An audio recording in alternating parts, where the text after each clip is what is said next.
Sekiro Shadows Die Twice is officially the game of the year according to the Game Awards. It won the title against Control, Super Smash Bros. Ultimate, The Outer Worlds, Resident Evil 2, and Death Stranding. So we had a few conversations about this already prior. Kevin, I know that you weren't involved in those, but I think that a lot of us had speculated that Sekiro actually might win this. It did end up winning, but I'd just love to hear your thoughts on really just this game winning, but also just the Game Awards in general and just how you felt the presentation was. Mine?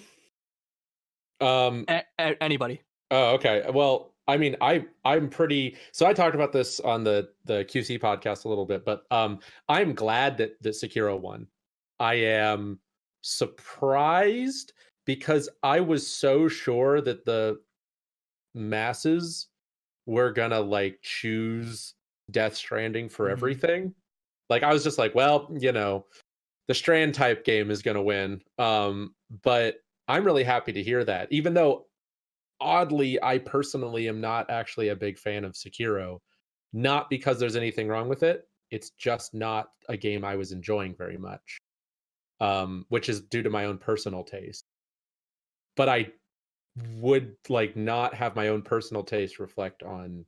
I think it deserved to win. Like I'm glad to. I'm happy. I'm happy that that's the case. I'm glad you said that. I'm glad you weren't saying that Resident Evil 2 deserved to win Game Actually, as a rule, we avoided that. We were like, if it's like a remake, then no. Right. Doesn't that seem like a pretty obvious like? It had its chance already. Right, it's a rule. Already. It should be a rule. I don't know. What are we talking? No remakes in Game of the Year? Yeah. Yes. Nice. I came in at the right time. I completely agree. Like, don't get me wrong, it's cool, but sorry, go ahead. I was just gonna say, like, I thoroughly enjoyed every moment of Sekiro when it wasn't beating me into the fucking dirt. But I thought, like, okay, we had Dark Souls. If you want to include Demon Souls, we had Demon Souls, the Dark Souls trilogy. I thought Bloodborne was great. I don't know if that got Game of the Year or not, but I love the aesthetic, and like it seems like From Software just has like this great way of, even though the game for most people is just kind of, an uphill climb the whole way, like you still find yourself just like enjoying it, even though it's hard as fuck. It's like Cuphead, you just got to get through it. And that's like half of the enjoyment is when you're done. I think I'm pretty sure Matt was in the call when I beat Sekiro and I was screaming like that. I actually think that I was, yeah. It was a good day. It was a great day for humanity. When you look at that list of games that it was up against, I haven't played Sekiro, but I can look at it and tell it's a polished game. It looks good. I trust the reviews. I trust the gameplay. I've actually watched a lot of gameplay of it. Funnily enough, that's how I enjoy experiencing my video games anymore, watching other people play them. But just compared to the games it was up against, I just don't think any of them are technically should have been like in the running for. I agree completely. It's just sad. I mean, just to say this, like, if you look at all of them, we have the Strand game, which is just a Kojima ejaculation, and then we have. But we don't understand that though, so it's kind of hard. Right. Well, we're Americans, so we only understand shooting game. Yeah. Was stupid, but like the RE2. Well, I mean that's according to Kojima. No, I'm just kidding. Dumb Americans. But like so then you have Control, which didn't run. So I don't really know why it's in there. It's like, wow, this tech demo is really cool when you watch it. It doesn't run, so it's not a game, so it shouldn't be there. And then you got a remake. Don't get me wrong, I like Smash Brothers. I don't understand why it's up there. It's a Smash Bros game. They're good. They're good in the competitive scene, but it'd be like putting Soul Calibur up there. Is it really all that different? Is it really competing for an innovation? No, exactly. The whole Control thing still, I know we've said it probably every time this topic comes up, but like I saw one ad for Control, never heard anything about it prior to that. It comes out and then all of a sudden it's in a nominee for Game of the Year. And to me, all it looked like was like, okay, this looks like what Skelly said is a good tech demo for an upcoming Star Wars game. Like, what the fuck is this? You know, well, it's better looking than any Star Wars game that I've seen come out in the past like 20 years. But I think the Epic exclusivity hurt it. I really do. People just write games off when that happens, and they like won't give it the time of day. Yeah, I think that's true. Because games shouldn't be, that's not like the devs. They're trying to get good money. They're trying to get a good rev share. They're trying to be safe. I mean, if I were a smaller dev, I would probably do the same thing. You're baiting me. I'm not going to get into that, but you're baiting me. Let's talk about Sekiro winning. I saw a lot of chatter on social media where people were saying that they didn't think that it should have won, and they actually saw it winning as more like a lifetime achievement award for From Software, and all of the Soulsborne success that they've had, and for Bloodborne being overshadowed by The Witcher 3 in 2015. How do you feel about that? I mean, I think Witcher 3 deserved every award it got, even though I didn't play it. But I mean, it's like, look at just the sheer community around that game.